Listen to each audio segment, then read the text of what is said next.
ಮೊದಲ ಒಬ್ಬ ಬ್ರಿಟಿಷ್ ಅಧಿಕಾರಿ ಹತ್ರ ನಮ್ಮವರೊಬ್ಬರು ಕೆಲಸ ಮಾಡ್ತಾಯಿದ್ರು. ಇವರು ತುಂಬ ಆಚಾರವಂತರು, ನಿಷ್ಠಾವಂತರಾಗಿದ್ದರು. ಇವರು ಅವರ ಹತ್ರ ಕೆಲಸ ಮಾಡ್ತಾಯಿದ್ರು. ಒಂದು ದಿವಸ ಇವರು ಅವರ ಹತ್ರ ಹೋಗಿ ಕೇಳಿದರು, ಸ್ವಾಮಿ ನನಗೆ ನಾಳೆ ದಿವಸ ಗುರುವಾರ ಅಲ್ವಾ, ನಮಗೊಂದು ರಜೆ ಬೇಕು ಅಂತ ಕೇಳಿದರು. ಆಗ ಅವರು ಕೇಳಿದರು, ಯಾಕೆ ರಜಾ? ನಾಳೆ ನಮ್ಮ ತಂದೆ ಶ್ರಾದ್ದ ಬರುತ್ತೆ, ಹಾಗಾಗಿ ನನಗೆ ನಾಳೆ ದಿವಸ ರಜೆ ಬೇಕು ಅಂತ. ಆಗ ಅವನು ಕೇಳಿದ್ದ, ಇನ್ನೊಂದು 2 ದಿವಸ ಆಯಿತು ಅಂದರೆ ಭಾನುವಾರ ಬರುತ್ತಲ್ವ, ಶುಕ್ರ ಶನಿ ಆದಮೇಲೆ ಭಾನುವಾರ ಬರುತ್ತಲ್ವ, ಆವತ್ತೇ ಮಾಡ್ಕೊಳ್ಬೋದು, ಆವತ್ತೇ ಹೇಗಾದರೂ ರಜೆ ತಾನೆ, ಭಾನುವಾರ ದಿವಸ ರಜೆ ಕೊಡ್ತೀವಲ್ವ, ಆವತ್ತೇ ಬೇಕಾದರೆ ಮಾಡ್ಕೊಳ್ಬೋದಲ್ವ ಅಂತ ಅವನು ಕೇಳಿದ್ದ. ಅದಕ್ಕೆ ಇವನು ಹೇಳಿದ, ಇಲ್ಲ ಸ್ವಾಮಿ ಹಾಗೆಲ್ಲ ಮಾಡೋಕ್ಕಾಗೋದಿಲ್ಲ, ಅದು ಯಾವತ್ತು ವರ್ಷದಲ್ಲಿ ಒಂದು ದಿವಸ ಬರುತ್ತೆ, ಅದು ಯಾವ ವಾರ ಬರುತ್ತೋ ತಿಥಿ, ಇದನ್ನು ತಿಥಿ ಲೆಕ್ಕದಲ್ಲಿ ಮಾಡೋದು, ಆಗ ಯಾವತ್ತು ಆ ತಿಥಿ ಬರುತ್ತೋ ಆವತ್ತೇ ಮಾಡಬೇಕು, ಆದ್ದರಿಂದ ನಮ್ಮಿಷ್ಟ ಬಂದ ಹಾಗೆಲ್ಲ ಮಾಡೋ ಹಾಗಿಲ್ಲ ಅಂತ ಇವನು ಹೇಳಿದ್ದ. ಆವಾಗ ಸರಿ ಅವನು ಯೋಚನೆ ಮಾಡಿ, ಸರಿ ಆಯಿತು ಹಾಗಿದ್ರೆ ರಜೆ ಕೊಡ್ತೀನಿ ಹೋಗು ಅಂತ ಹೇಳಿದ್ದ. ಇವನು ಮಾರನೇ ದಿವಸ ಗುರುವಾರ ಎಲ್ಲ ಶ್ರಾದ್ದ ಎಲ್ಲ ಮಾಡಿಕೊಂಡು ಬಂದು, ಅದರ ಮಾರನೇ ಆವತ್ತು ಪೂರ್ತಿ ರಜೆ ತೊಗೊಂಡು ಶ್ರಾದ್ದ ಮಾಡಿಕೊಂಡು, ಆವತ್ತಿನ ದಿವಸ ಒಂದು ಮನೆಯಲ್ಲಿ ಒಂದಿಷ್ಟು ಭಕ್ಷ್ಯಗಳು ಅದೆಲ್ಲ ಮಾಡಿದರು, ಒಂದಿಷ್ಟು ತಿಂಡಿಗಳು ಅದೆಲ್ಲ ಮಾಡಿದರು. ಅದನ್ನೆಲ್ಲ ತೊಗೊಂಡು ಮಾರನೇ ದಿವಸ ಅಂದರೆ ಶುಕ್ರವಾರ ದಿವಸ ತೊಗೊಂಡು ಬಂದ. ತಂದುಬಿಟ್ಟು ಒಂದಿಷ್ಟೆಲ್ಲ ಮಾಡುವಂಥ ಇದು ಅಡುಗೆಯಲ್ಲಿ ಒಂದಿಷ್ಟು ಭಕ್ಷ್ಯಗಳು ಅದನ್ನು ಮಾರನೇ ದಿವಸ ಅದು ಗುರುವಾರ ಎಲ್ಲ ಮಾಡಿಕೊಂಡು, ಗುರುವಾರ ಶ್ರಾದ್ದ ಎಲ್ಲ ಮಾಡಿಕೊಂಡು ಶುಕ್ರವಾರ ಮತ್ತು ಅದನ್ನು ತಂದು ಕೊಟ್ಟ, ಅವನಿಗೆ ಆಫೀಸರಿಗೆ ಕೊಟ್ಟ. ಏನಿದು ಕೇಳಿದ. ಅದನ್ನು ನಿನ್ನೆ ಹೇಳಿದ್ನಲ್ಲ, ನಮ್ಮ ಮನೇಲಿ ಶ್ರಾದ್ದ ಆಗಿತ್ತಲ್ವ, ಆವಾಗ ಇದನ್ನೆಲ್ಲ ಮಾಡಿದರು, ಇದನ್ನೆಲ್ಲ ಮಾಡುವುದು. ಓ, ಶ್ರಾದ್ದ ಅಂದರೆ ಇದನ್ನೆಲ್ಲ ಮಾಡ್ತಾರಾ? ಹೌದು, ಇದನ್ನೆಲ್ಲ ಮಾಡುವುದು ಒಂದು ಸಂಪ್ರದಾಯ ಇದೆ, ಇಂತಿಂಥ ಪದಾರ್ಥಗಳನ್ನು ಮಾಡಬೇಕು ಅಂತೆಲ್ಲ ಉಂಟು, ಹಾಗಾಗಿ ಇದನ್ನು ಮಾಡಿದ್ದೀವಿ, ಅದನ್ನು ನಿಮಗೋಸ್ಕರ ತಂದಿದ್ದೀನಿ ಅಂತ. ಅವನು ತಿಂದ ಮೇಲೆ ತುಂಬ ಖುಷಿಯಾಯಿತು ಅವನಿಗೆ, ತುಂಬ ರುಚಿಯಾಗಿತ್ತು, ತುಂಬ ಸಂತೋಷ ಆಯಿತು. ಅವನದಷ್ಟನ್ನು ತಿಂದು ಹೇಳಿದ್ದ, ನೀವು ತಂದಿದ್ದ ಪದಾರ್ಥಗಳೆಲ್ಲ ತುಂಬ ಚೆನ್ನಾಗಿದೆ, ಒಂದು ಕೆಲಸ ಮಾಡ್ತೀನಿ, ನಾಳೆ ದಿವಸ ಪುನಃ ಇನ್ನೊಂದು ಸಲ ರಜೆ ಕೊಡ್ತೀನಿ, ಇನ್ನೊಂದು ಸಲ ಶ್ರಾದ್ದ ಮಾಡಿ ನಾಳೆ ದಿವಸ ಮತ್ತೆ ಇದನ್ನೆಲ್ಲ ತಯಾರು ಮಾಡಿಬಿಟ್ಟು ತೊಗೊಂಡು ಬಾ ಅಂತ ಹೇಳಿದ್ದ. ಹಾಗೆಲ್ಲ ಮಾಡೋ ಹಾಗಿಲ್ಲ ಸ್ವಾಮಿ, ಆಗೋಯ್ತು, ನಿನ್ನೆ ಮಾಡೇ ಆಯಿತು ಅಂದರೆ ಮಾಡೇ ಆಯಿತು, ಮತ್ತು ಮುಂದಿನ ವರ್ಷವೇ ಬರುವುದು ಶ್ರಾದ್ದ, ಆವತ್ತಿನ ದಿವಸವನ್ನೇ ಮತ್ತೆ ಇದನ್ನೆಲ್ಲ ಮಾಡೋದು. ನಾವು ನಮ್ಮಿಷ್ಟ ಬಂದ ಹಾಗೆಲ್ಲ ಮತ್ತೆ ನೀವು ನಮಗೆ ಭಕ್ಷ್ಯಗಳು ಮಾಡಿ ತಿನ್ನಲಿಕ್ಕೋಸ್ಕರ ಶ್ರಾದ್ದ ಮಾಡ್ತೀವಿ ಅಂತಂದರೆ ಹಾಗೆಲ್ಲ ಮಾಡೋಕ್ಕಾಗೋದಿಲ್ಲ, ಮತ್ತು ಮುಂದಿನ ವರ್ಷ ಬರುತ್ತೆ, ಬೇಕಾದರೆ ಆವತ್ತು ಮಾಡಿ ಮತ್ತೆ ತಂದು ಕೊಡ್ತೀನಿ ಅಂತ ಇವನು ಹೇಳಿದ್ದ ಅಂತ ಒಂದು ಘಟನೆ ಹಿಂದೆ ಆಗಿತ್ತು. ಅದೇ ಅಂದರೆ ಯಥಾವತ್ತ ಇದು ಯಾಕೆ ಹೇಳೋಕ್ಕೆ ಬಂದೆ ಅಂತಂದರೆ, ಆ ಸಮಯ ಪುನಃ ಒಂದು ಧಾರ್ಮಿಕವಾದಂತಹ ಆಚರಣೆಯನ್ನು ಮಾಡಬೇಕು, ಅದಕ್ಕೆ ಪುನಃ ಇಂತಹ ಸಮಯದಲ್ಲಿ ಅದನ್ನು ಯಾವಾಗ ಮಾಡಬೇಕು, ಹೇಗೆ ಮಾಡಬೇಕು ಅನ್ನುವುದಕ್ಕೂ ಸಹ ಆ ಶಾಸ್ತ್ರದ ಒಂದು ಅನುಶಾಸನವಿದೆ. ಅದರಂತೆ ನಾವು ಆ ಧರ್ಮಾಚರಣೆಯನ್ನು, ಆ ಭಗವಂತನ ಆರಾಧನೆ ಮತ್ತು ಅನೇಕ ವಿಧವಂತಹ ಕಾರ್ಯಗಳನ್ನು ಮಾಡಿದಾಗ ನಮ್ಮ ಆತ್ಮೋದ್ಧಾರವಾಗಿ ಅದರಿಂದ ನಮಗೆ ಎಲ್ಲ ರೀತಿಯಲ್ಲೂ ಒಳ್ಳೆಯದಾಗುತ್ತೆ. ಇದನ್ನೇ ಭಗವಂತ ಹೇಳಿದ್ದು, ಆ ಶಾಸ್ತ್ರಗಳಲ್ಲಿ ಹೇಳಿರತಕ್ಕಂತಹ ವ್ಯವಸ್ಥೆಯಂತೆ ನೀನು ಧರ್ಮಾಚರಣೆಯನ್ನು ಮಾಡಬೇಕು ಅಂತ. ಶಾಸ್ತ್ರಗಳು ಅಂತಂದರೆ ಈಗ ಹೇಳಿದಂತಹ ಶ್ರುತಿ, ಸ್ಮೃತಿ, ಪುರಾಣ ಇತ್ಯಾದಿಗಳು.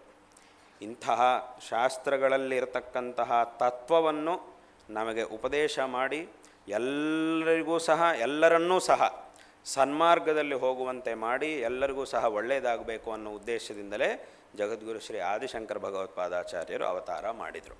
ಹಾಗಾಗಿ ಅವರ ಬಗ್ಗೆ ನಾವು ಹೇಳುವಾಗ ಶ್ರುತಿ ಸ್ಮೃತಿ ಪುರಾಣಾನಾಮಾಲಯಂ ಕರುಣಾಲಯಂ ಅಂತ ಹೇಳ್ತೀವಿ. ಅಂದರೆ ಅವರು ಸಮಸ್ತ ಶಾಸ್ತ್ರಗಳು ಅಂತಂದರೆ ಭಗವಂತ ಯಾವ ಶಾಸ್ತ್ರಗಳ ಬಗ್ಗೆ ಹೇಳಿದಾನೋ, ಯಾವ ಶಾಸ್ತ್ರಗಳಲ್ಲಿ ನಮ್ಮ ಆತ್ಮೋದ್ಧಾರದ ಮಾರ್ಗವನ್ನು ನಾವು ತಿಳ್ಕೊಂಡು ಅದರಂತೆ ನಾವು ಆಚರಣೆ ಮಾಡಬೇಕು ಅಂತ ಭಗವಂತ ಹೇಳಿದ್ದಾನೋ ಅಂತಹ ಒಂದು ಶಾಸ್ತ್ರಗಳಿಗೆ ಒಂದು ಆಶ್ರಯರಾಗಿರ್ತಕ್ಕಂಥವರು ಜಗದ್ಗುರು ಶ್ರೀ ಆದಿಶಂಕರ ಭಗವತ್ಪಾದಾಚಾರ್ಯರು. ಹಾಗಾಗಿ ಅವರ ಬಗ್ಗೆ ಹೇಳುವಾಗ ಶ್ರುತಿ ಸ್ಮೃತಿ ಪುರಾಣಾನಾಮಾಲಯಂ ಕರುಣಾಲಯಂ ನಮಾಮಿ ಭಗವತ್ಪಾದ ಶಂಕರನ್ ಲೋಕಶಂಕರಂ. ಅಲ್ಲಿ ನಾವೇನು ಹೇಳ್ತೀವಿ, ಶ್ರುತಿ ಸ್ಮೃತಿ ಪುರಾಣಾನಾಮ ಆಲಯಂ, ಅವರ ಎಲ್ಲ ಶಾಸ್ತ್ರಗಳ ಸಮಸ್ತ ವಾಂಗ್ಮಯವನ್ನು ತಿಳಿದಿರತಕ್ಕಂತಹ ಸರ್ವಜ್ಞರು ಅಂತ ಹೇಳ್ತೀವಿ. ಆದರೆ ಅವರು ಮಾತ್ರ ತಿಳ್ಕೊಂಡಿದ್ದಾರೆ ಅಂತಂದರೆ ಸಾಕಾಗುವುದಿಲ್ಲ, ಅದನ್ನು ಶಿಷ್ಯರಿಗೂ ಸಹ ಹೇಳಬೇಕು.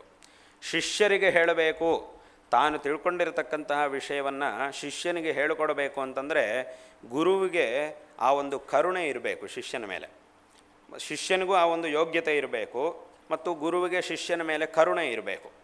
ಆ ಕರುಣೆ ಇದ್ದಾವಾಗ ಮಾತ್ರ ಶಿಷ್ಯನಿಗೆ ಹೇಳಿಕೊಡುವಂತಹ ಒಂದು ಮನಸ್ಸು ಗುರುವಿಗೆ ಬರುತ್ತೆ. ಅಂತಹ ಒಂದು ಕರುಣೆ ನಮಗೆ ಶಂಕರ ಭಗವತ್ಪಾದಾಚಾರ್ಯರಲ್ಲಿ ಕಾಣುತ್ತೆ. ಹಾಗಾಗಿ ಕರುಣಾಲಯಂ, ಶ್ರುತಿಸ್ಮೃತಿ ಪುರಾಣಾನಾಂ ಆಲಯಂ ಅಂಥೇಳಿ ಕರುಣಾಲಯಂ, ಅವ್ರಿಗೆ ಆ ಕರುಣೆ ಇದೆ.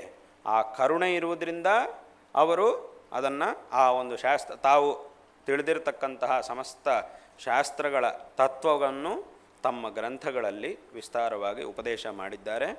ಹೀಗೆ ಉಪದೇಶ ಮಾಡುವುದರ ಮೂಲಕ ಇಡೀ ಜಗತ್ತಿಗೆ ಆ ಒಂದು ಧರ್ಮ ಮಾರ್ಗವನ್ನು ಉಪದೇಶ ಮಾಡುವುದರ ಮೂಲಕ ಇಡೀ ಲೋಕಕ್ಕೆ ಅವರು ಒಂದು ಶ್ರೇಯಸ್ಸನ್ನು ಅನುಗ್ರಹಿಸಿದ್ದಾರೆ. ಇಡೀ ಲೋಕಕ್ಕೆ ಒಂದು ಮಂಗಳವನ್ನು ಅವರು ಅನುಗ್ರಹಿಸಿದ್ದಾರೆ. ಹಾಗಾಗಿಯೇ ನಾವು ಹೇಳುವುದು ಲೋಕಶಂಕರಂ, ನಮಾಮಿ ಭಗವತ್ಪಾದ ಶಂಕರಂ ಲೋಕಶಂಕರಂ ಅಂತ ಹೇಳ್ತೀವಿ. ಆ ಒಂದು ಸರ್ವಜ್ಞತ್ವ, ಗುರುವಿಗಿರಬೇಕಾದಂತಹ ಒಂದು ಜ್ಞಾನ, ಆ ಜ್ಞಾನದಿಂದ ಆ ಜ್ಞಾನವನ್ನು ಶಿಷ್ಯನಿಗೆ ಉಪದೇಶ ಮಾಡಬೇಕಾದರೆ ಅದಕ್ಕೆ ಬೇಕಾದಂತಹ ಒಂದು ಕರುಣೆ, ಇದೆಲ್ಲವುದೂ ಅವರಲ್ಲಿದ್ದು ಅವರು ಶಿಷ್ಯನಿಗೆ ಉಪದೇಶ ಮಾಡಿ, ಅಂದರೆ ಈ ಲೋಕಕ್ಕೆ ಶಂಕರಾಚಾರ್ಯರಿಗೆ ಶಿಷ್ಯ ಅಂತಂದರೆ ಯಾರು? ಈ ಲೋಕವೇ, ಇಡೀ ಜಗತ್ತೇ ಅವರಿಗೆ ಶಿಷ್ಯ. ಹಾಗಾಗಿ ಅವರನ್ನು ಜಗದ್ಗುರು ಅಂತ ನಾವು ಹೇಳ್ತೀವಿ. ಜಗತ್ತಿಗೆ ಅವರು ಗುರುಗಳು ಅಂತಂದರೆ ಆಗ ಅವರ ಶಿಷ್ಯರು ಯಾರು ಅಂತಂದರೆ ಜಗತ್ತಿನಲ್ಲಿರ್ತಕ್ಕಂಥವರೆಲ್ಲರೂ ಸಹ. ಹಾಗಾಗಿ ಅವರು ಉಪದೇಶ ಮಾಡಿರ್ತಕ್ಕಂತಹ ಆ ವಿಷಯಗಳು, ಅವರು ಉಪದೇಶ ಮಾಡಿರ್ತಕ್ಕಂತಹ ಒಂದು ಮಾರ್ಗ ಈ ಜಗತ್ತಿನಲ್ಲಿರ್ತಕ್ಕಂತಹ ಪ್ರತಿಯೊಬ್ಬರಿಗೂ ಅತ್ಯಂತ ಅವಶ್ಯಕವಾಗಿದೆ. ಹಾಗಾಗಿ ಅವರು ಲೋಕಶಂಕರಂ ಅಂತ ನಾವು ಅವರ ಬಗ್ಗೆ ಹೇಳುವಾಗ ಅವರು ಲೋಕಕ್ಕೆ ಶಂಕರರಾಗಿದ್ದಾರೆ. ಶಮ್ ಅಂತಂದರೆ ಸಂಸ್ಕೃತದಲ್ಲಿ ಮಂಗಳ ಅಂತ ಅರ್ಥ, ಶ್ರೇಯಸ್ಸು, ಅಂತಹ ಒಂದು ಸುಖಂ, ಹೀಗೆ ಈ ರೀತಿಯಂತಹ ಅರ್ಥಗಳಿವೆ. ಇದನ್ನು ಈ ಲೋಕಕ್ಕೆ ಉಂಟು ಮಾಡಿರ್ತಕ್ಕಂಥವರು ಜಗದ್ಗುರು ಶ್ರೀ ಆದಿಶಂಕರ ಭಗವತ್ಪಾದಾಚಾರ್ಯರು. ಹಾಗಾಗಿ ಅವರು ಈ ಲೋಕಕ್ಕೆ ನಮ್ಮ ಆತ್ಮೋದ್ಧಾರಕ್ಕೆ ಬೇಕಾಗಿರತಕ್ಕಂತಹ ಮಾರ್ಗವನ್ನು ವಿಶೇಷವಾಗಿ ಉಪದೇಶ ಮಾಡಿ ಎಲ್ಲರಿಗೂ ಸಹ ಒಂದು ಅನುಗ್ರಹವನ್ನು ಮಾಡಿರ್ತಕ್ಕಂತಹ ಮಹಾಪುರುಷರು ಜಗದ್ಗುರು ಶ್ರೀ ಆದಿಶಂಕರ ಭಗವತ್ಪಾದಾಚಾರ್ಯರು. ಅವರ ಅವತಾರವಾಗಿರಲಿಲ್ಲ ಅಂತಂದರೆ ಇವತ್ತಿನ ದಿವಸ ಎಲ್ಲೂ ಸಹ ನಾವು ಧರ್ಮಾಚರಣೆಯನ್ನೇ ನೋಡಲಿಕ್ಕೆ ಸಾಧ್ಯವಾಗ್ತಾ ಇರಲಿಲ್ಲ. ಅವರು ಅವತಾರ ಮಾಡಿ ಈ ಧರ್ಮವನ್ನು ಉದ್ಧಾರ ಮಾಡಿದ ಮೇಲೆ ನಂತರ ಕಾಲದಲ್ಲಿ ತುಂಬ ಜನ ಬಂದಿದ್ದರು, ಅವರು ಸಹ ಈ ಧರ್ಮವನ್ನು ವಿಶೇಷವಾಗಿ ಪ್ರಚಾರ ಮಾಡಿದರು. ಅದೆಲ್ಲ ನಂತರ ಕಾಲದಲ್ಲಿ. ಆದರೆ ಆ ನಂತರ ಕಾಲದಲ್ಲಿ ಬಂದವರು ಧರ್ಮ ಪ್ರಚಾರ ಕಾರ್ಯ ಮಾಡಬೇಕು ಅಂತಂದರೆ ಮೊದಲು ಈ ಧರ್ಮ ಅನ್ನೋದೊಂದು ಇರಬೇಕು. ಇದೊಂದು ಇದ್ದರೆ ನಂತರ ಕಾಲದಲ್ಲಿ ಬಂದವರು ಇದನ್ನು ಪುನಃ ಪ್ರಚಾರ ಮಾಡಬಹುದು. ಆದರೆ ಇಂತಹ ಒಂದು ಮಾರ್ಗವು ಸ್ಥಿರವಾಗಿರಬೇಕು ಅಂತಂದರೆ ಇದೆ ಅಂತಂದರೆ ಅದಕ್ಕೆ ಶಂಕರ ಭಗವತ್ಪಾದಾಚಾರ್ಯರು ಮಾಡಿರ್ತಕ್ಕಂತಹ ಒಂದು ಅನುಗ್ರಹವೇ ಅದಕ್ಕೆ ವಿಶೇಷವಾದಂತಹ ಒಂದು ಕಾರಣ. ಅವರ ಒಂದು ಅವತಾರದ ಕಾರ್ಯಗಳಿಂದ ಈ ಒಂದು ಧರ್ಮವು ಇವತ್ತಿಗೂ ಸಹ ಸ್ಥಿರವಾಗಿ ಉಳಿದಿದೆ. ಹಾಗಾಗಿ ಮೊದಲನೇದಾಗಿ ನಮ್ಮ ನಮಸ್ಕಾರ ಯಾರಿಗೆ ಅಂತಂದರೆ ಜಗದ್ಗುರು ಶ್ರೀ ಆದಿಶಂಕರ ಭಗವತ್ಪಾದಾಚಾರ್ಯರಿಗೆ. ಭಗವಂತನಿಗೆ ನಾವು ನಮಸ್ಕಾರ ಮಾಡ್ತೀವಿ, ಭಗವಂತನ ಆರಾಧನೆ ಮಾಡ್ತೀವಿ. ಹಾಗೆ ಗುರುಗಳು, ಈ ಜಗತ್ತಿಗೆ ಗುರುಗಳಾಗಿರ್ತಕ್ಕಂತಹ ಶಂಕರ ಭಗವತ್ಪಾದಾಚಾರ್ಯರಿಗೆ ನಾವು ನಮಸ್ಕಾರವನ್ನು ಮಾಡಬೇಕು. ಅವರು ತೋರಿಸಿರ್ತಕ್ಕಂತಹ ಮಾರ್ಗವನ್ನು ನಾವು ಅನುಸರಿಸಬೇಕು. ಅವರು ಧರ್ಮ ಪ್ರಚಾರಕ್ಕಾಗಿ ಅನೇಕ ವಿಧವಾದಂತಹ ಕೆಲಸಗಳನ್ನು ಮಾಡಿದ್ದಾರೆ. ಆ ಕೆಲಸಗಳಲ್ಲಿ ಈ ಚತುರಾಮ್ನಾಯ ಪೀಠಗಳ ಸ್ಥಾಪನೆ ಅನ್ನುವುದು ಒಂದು ಪ್ರಮುಖವಾದಂತಹ ಕೆಲಸ.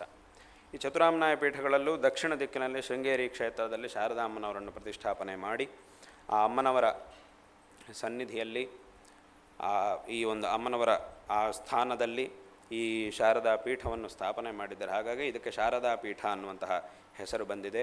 ಈ ಪೀಠದಲ್ಲಿ ಅವಿಚ್ಛಿನ್ನವಾದಂತಹ ಗುರು ಪರಂಪರೆ ಮುಂದುವರಿತಾ ಇದೆ. ಹಾಗೂ ಈ ಒಂದು ಪೀಠದ ಶಾಖೆಗಳು, ಶಾಖಾ ಮಠಗಳು ಅನೇಕ ಕಡೆಗಳಲ್ಲಿ, ಈ ಪೀಠದ ಮಠದ ಈ ಶಾಖೆಗಳು ಅನೇಕ ಕಡೆಗಳಲ್ಲಿವೆ. ಅಂತಹ ಈ ಪೀಠದ ಶಾಖೆಗಳು ಇರತಕ್ಕಂತಹ ಪ್ರದೇಶಗಳಲ್ಲಿ ಇಲ್ಲಿಯ ಈ ಹೆಬ್ಸೂರು ಗ್ರಾಮವು ಈ ಒಂದು ಪ್ರದೇಶವಾಗಿದೆ. ಅನೇಕ ದಶಕಗಳ ಹಿಂದೆಯೇ ಇಲ್ಲಿ ಶಾರದಾಮ್ಮನವರ ಆ ದಿವ್ಯ ಸಾನ್ನಿಧ್ಯವು ಇಲ್ಲಿ ಬಂದಿದೆ. ನಮ್ಮ ಗುರುಗಳು ಇಲ್ಲಿ ಅಮ್ಮನವರ ಪ್ರತಿಷ್ಠಾಪನೆಯನ್ನು ಮಾಡಿದ್ದಾರೆ. ಇದಿಷ್ಟು ವರ್ಷಗಳಿಂದ, ಇಷ್ಟು ದಶಕಗಳಿಂದ ಇಲ್ಲಿ ಅಮ್ಮನವರ ದಿವ್ಯ ಸನ್ನಿಧಿಯಲ್ಲಿ ಈ ಎಲ್ಲ ವಿಧವಾದಂತಹ ಧಾರ್ಮಿಕ ಆಚರಣೆಗಳು ಈಗಾಗಲೇ ಅವರು ಭಿನ್ನವತಳೆ ವಾಚನೆ ಮಾಡುವಾಗ ಅದರೊಳಗೆ ವಿಸ್ತಾರವಾಗಿ ಇಲ್ಲಿ ಏನೇನು ನಡೀತಾ ಇವೆ ಅನ್ನುವಂತಹ ಕಾರ್ಯಕ್ರಮಗಳನ್ನು ವಿಸ್ತಾರವಾಗಿ ತಿಳಿಸಿದ್ದಾರೆ. ಮತ್ತು ಎಲ್ಲ ಭಕ್ತಜನರೂ ಸಹ ಇದನ್ನು, ಈ ಒಂದು ಶಂಕರ ಮಠವನ್ನು ಪರಮ ಶ್ರದ್ಧಾ ಕೇಂದ್ರವಾಗಿ ಇಟ್ಟುಕೊಂಡು ಇಲ್ಲಿ ನಡೆಯತಕ್ಕಂತಹ ಪ್ರತಿಯೊಂದು ಕಾರ್ಯಕ್ರಮದಲ್ಲೂ ಸಹ ಭಾಗಿಗಳಾಗಿ ಒಂದು ವಿಶೇಷವಾದಂತಹ ಒಂದು ಸಹಕಾರವನ್ನು ನೀಡುತ್ತಾ ಆ ಜಗನ್ಮಾತೆಯ ಅನುಗ್ರಹಕ್ಕೆ ಪಾತ್ರರು ಸಹ ಆಗ್ತಾ ಇದ್ದಾರೆ. ಇದು ಅತ್ಯಂತ ಸಂತೋಷಕರವಾದಂತಹ ಒಂದು ವಿಷಯವಾಗಿದೆ. ಇಲ್ಲಿ ನಮ್ಮ ಗುರುಗಳು ಅನೇಕ ಪರ್ಯಾಯ ಇಲ್ಲಿಗೆ ಆಗಮಿಸಿದರು. ನಮ್ಮ ಪರಮಗುರುಗಳು ಸಹ ಇಲ್ಲಿಗೆ ಆಗಮಿಸಿದರು, ಅನುಗ್ರಹವನ್ನು ಮಾಡಿದರು. ನಾವು ಸಹ ಇಲ್ಲಿಗೆ ಆಗಮಿಸಿದ್ದೇವೆ. ವಾಸ್ತವವಾಗಿ ಈ ಸುತ್ತಮುತ್ತ ಅನೇಕ ಪ್ರದೇಶಗಳಿವೆ, ಅನೇಕ ಗ್ರಾಮಗಳು ಎಲ್ಲ ಅನೇಕ ಪ್ರದೇಶಗಳಿವೆ. ಆದರೆ ನಾವು ಈ 10 ವರ್ಷಗಳ ಕಾಲದಲ್ಲಿ, ಈ 9 ವರ್ಷಗಳ ಕಾಲದಲ್ಲಿ 3 ಸಲ ಇಲ್ಲಿಗೆ ಬರುವಂತಹ ಒಂದು ಸಂದರ್ಭ ಬಂದಿದೆ. ಈ 3 ಸಲ ನಾವು ಇಲ್ಲಿಗೆ ಬಂದಿದ್ದು ಈ ಪ್ರಾಂತದಲ್ಲಿ, ಈ ಮೈಸೂರು, ಈ ಸುತ್ತಮುತ್ತಲಿನ ಪ್ರಾಂತದಲ್ಲಿ 3 ಸಲ ನಾನು ಬಂದಿದ್ದು ಅಂತಂದರೆ ಅದು ಮೈಸೂರು. ಅದು ಹೇಗಾದರೂ ಮಹಾನಗರ, ಅದು ಮೈಸೂರು. ಅಲ್ಲಿಗೆ ಬಂದಾಗೆಲ್ಲ ಮೈಸೂರಿಗೆ ಬರುವುದಿದ್ದೇ ಇದೆ. ಅದು ಬಿಟ್ಟರೆ ಈ ಹೆಬ್ಸೂರು ಒಂದೇ 3 ಸಲ ನಾನು ಬಂದಿರತಕ್ಕಂತಹ ಒಂದು ಇದು. ನಮ್ಮ ಈ ಸನ್ಯಾಸದ ನಂತರ ಈ 9 ವರ್ಷಗಳಲ್ಲಿ ನಾವು 3 ಸಲ ಬಂದಿದ್ವಿ.